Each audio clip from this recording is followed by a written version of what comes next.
আসসালামু আলাইকুম, কেমন আছেন সবাই? আশা করছি যে যেখান থেকে আজকের ব্লগটা আমার আপু ভাইয়ারা সবাই দেখছেন ভালো আছেন।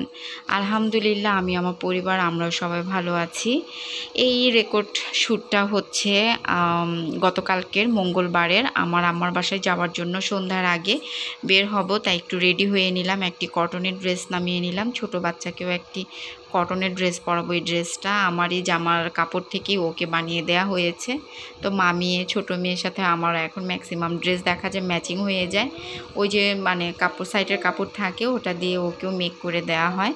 তো মায়ের বাসায় যাচ্ছিলাম আজকে এই কারণেই, আকাশটা অনেক মেঘলা ছিল, আবহাওয়াটা ঠান্ডা, ভাবলাম আম্মার বাসায় যাই। তো মায়ের বাসায় আসার পরে আমার মোবাইলে চার্জ ছিল না, ওই জন্য মানে বিস্তারিত ব্লগটা আপনাদের সাথে শেয়ার করতে পারিনি। এটা হচ্ছে খাবার টেবিলে আমি খেতে বসে গেলাম। আর আজকের এত মজাদার খাবারগুলো ছিল, আমার ছোট ভাইয়ের বউ আলু ভর্তা, বেগুন ভর্তা আর কি, শুধু একটা ভর্তা আমি বানিয়েছি আর সবগুলো ও নিজেই তৈরি করেছে। অসাধারণ ছিল আজকের রেসিপিটা। আলু ভর্তা ছিল, বেগুন ভাজা ছিল, মাছ ভাজি ছিল, আর এখানে হচ্ছে বালাই চাও, এইটা কক্সবাজার থেকে আনা এই শুটকিটা, চিংড়ি শুটকি গুঁড়া, এই যে বড় প্লেটে দেখতে পাচ্ছেন ওটা পেঁয়াজ, শুকনা মরিচ, সরিষার তেল দিয়ে মাখিয়েছি। নেক্সট টাইম কোনো ব্লগে আপনাদের সাথে ওই রেসিপিটা শেয়ার করবো ইনশাল্লাহ। আর আলু ভর্তাটাও আজকের অনেক মজার ছিল। ওইদিকে আমার ভাইয়ের বউ আরও দু প্রকারের শুটকির ভর্তা করছিল, বাট আমার এগুলো দেখে জিভে পানি চলে আসছে। আমি খেতে বসে গিয়েছি, বাকি ভর্তাগুলো শ্যুট করা হয়নি।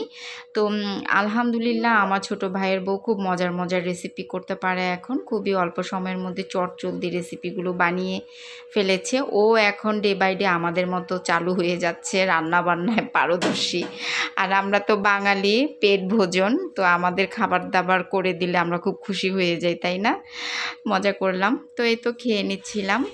আর এদিকে আজকের এই শ্যুটটা আজকে বুধবার, আমার মেয়েকে স্কুলে আনতে গিয়েছিলাম। সারাদিনই কোনো ক্যামেরা ওপেন করিনি, মনটা যে কোনো একটা কারণে খারাপ ছিল, যার জন্য সকাল থেকে কোনো কিছু আর শ্যুট করিনি।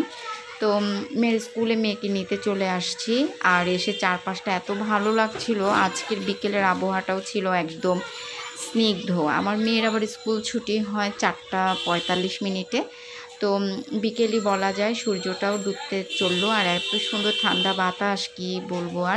আর গাছগুলো এত সুন্দর লাগছিল, তো একটু শ্যুট করে নিলাম। যেখান থেকে আজকের ব্লগটা আমার আপু ভাইয়ারা কন্টিনিউ করলেন, অবশ্যই লাইক করতে ভুলবেন না, লাইক বাটনে লাইক করে দিবেন, একটাই তো লাইক, তাই না? আমার কলিজার আপুরা লাইক করে দিবেন, আর অবশ্যই আমার রেকর্ড ব্লগটা ফ্যামিলি অ্যান্ড ফ্রেন্ডস সবার মাঝে শেয়ার করে দিবেন। আজকে এই পর্যন্তই, টাটা, আল্লাহ হাফিজ, আসসালামু আলাইকুম।